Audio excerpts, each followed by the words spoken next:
To me, in 2026, the most successful relationship that I have, I didn't have that dynamic because we both work, we both came home. There are times where he cooked for me, there are times where I cook for him, there are times where we go outside to eat because we make money. So the definition of how we should relate to each other in 2026 and beyond should change because now we both have equity. Okay. The equity is another thing that we'll talk about another day.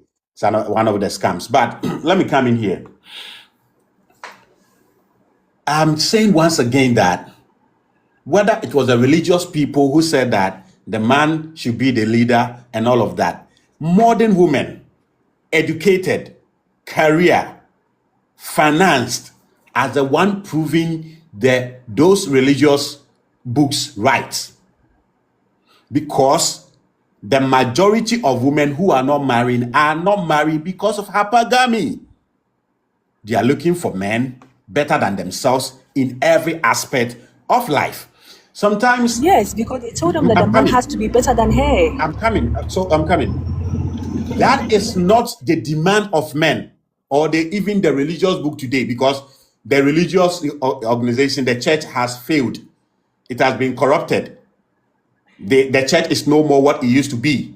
I've written a 14-page article titled "Why Your Pastor May Want You Single for Long as a Career Woman." You can read about that later. But what I'm saying is that the hypergamous nature of woman, which I believe whoever wrote those religious books based on to give those rules, is natural to the female. It's not somebody saying it.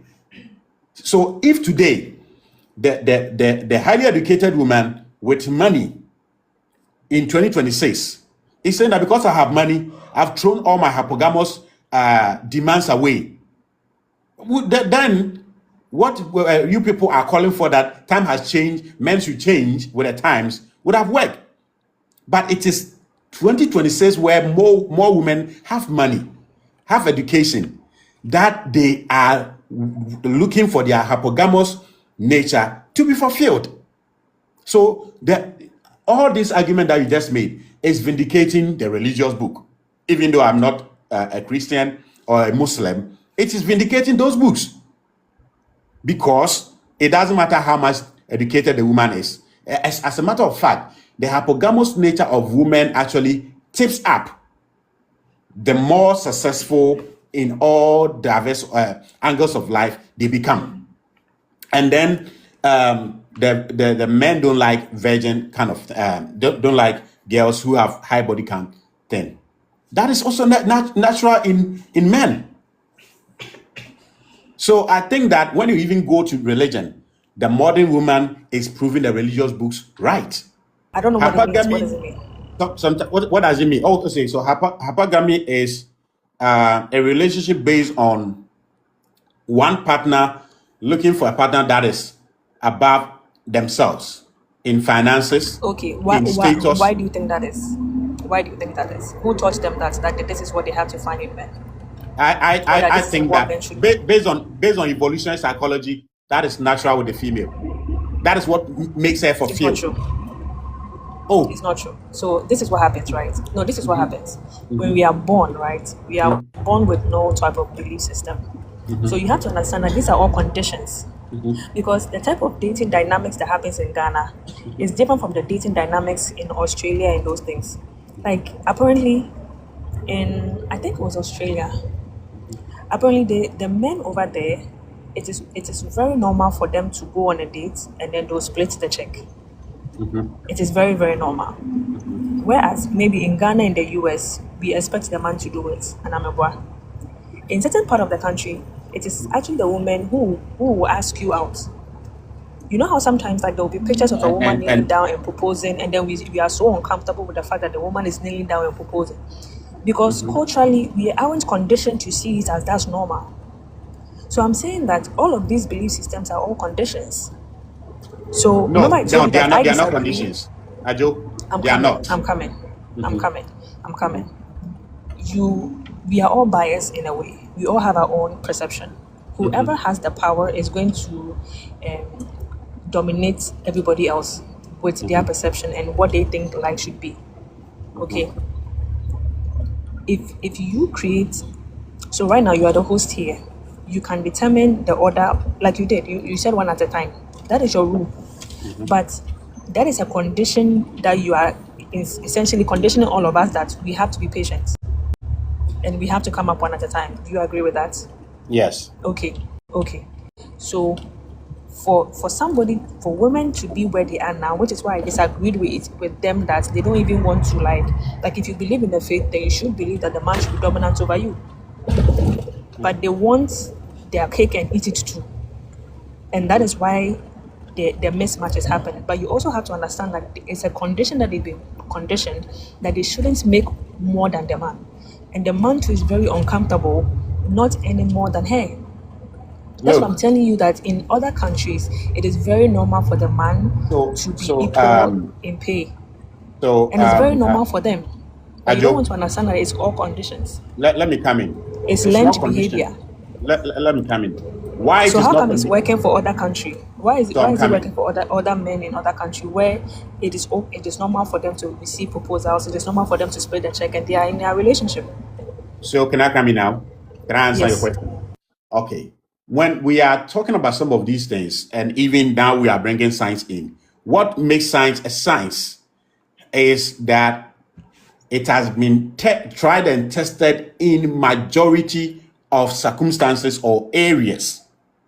Now, the number of countries in which women split, date, and all of that are just a drop in the ocean.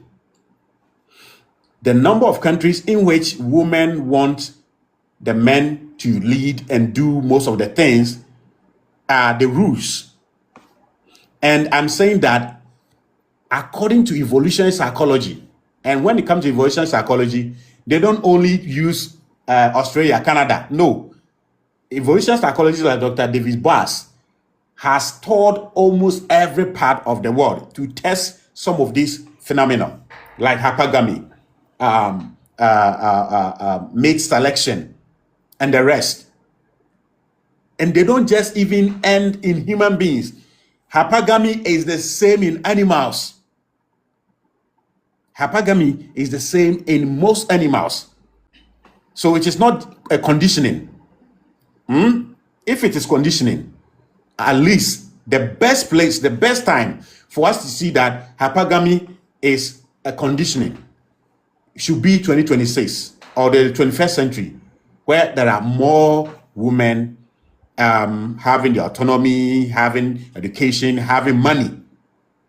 But unfortunately, or otherwise, it is this time that hypergamy is actually coming up for everyone to see. So it is not conditioning. I'm telling you, more men believe that when more women become educated and have money, their life will be better. They will spend less money. They will have to work less. And today, more men are looking for that day to come, and it's not coming. And I've been telling them that day will never come. Any man that is thinking that the more money a woman has, the more their life will be easier, is living in a delusion and is waiting to be a victim. It will never happen. Okay, so we can just agree to disagree on that point. The man has more. True. It is. It's not true. Because you cannot deal with an insecure man. We talk about Abrofo, that is we Africans and Ghanaians, Abrofo as a monolith. Abrofo are not monolith. Most liberal women, you ask them and they tell you, I want a conservative man to treat me like a liberal woman. There were women who were liberal women who were interviewed. Their type of men. They said they want conservative men, but they want conservative men who would allow them to live in their liberal self, which is to go woke and all of that. That goes a long way to tell you that they are looking for what fulfills their nature. And what the feminists have said, that if men adjust, it will work. It will never work.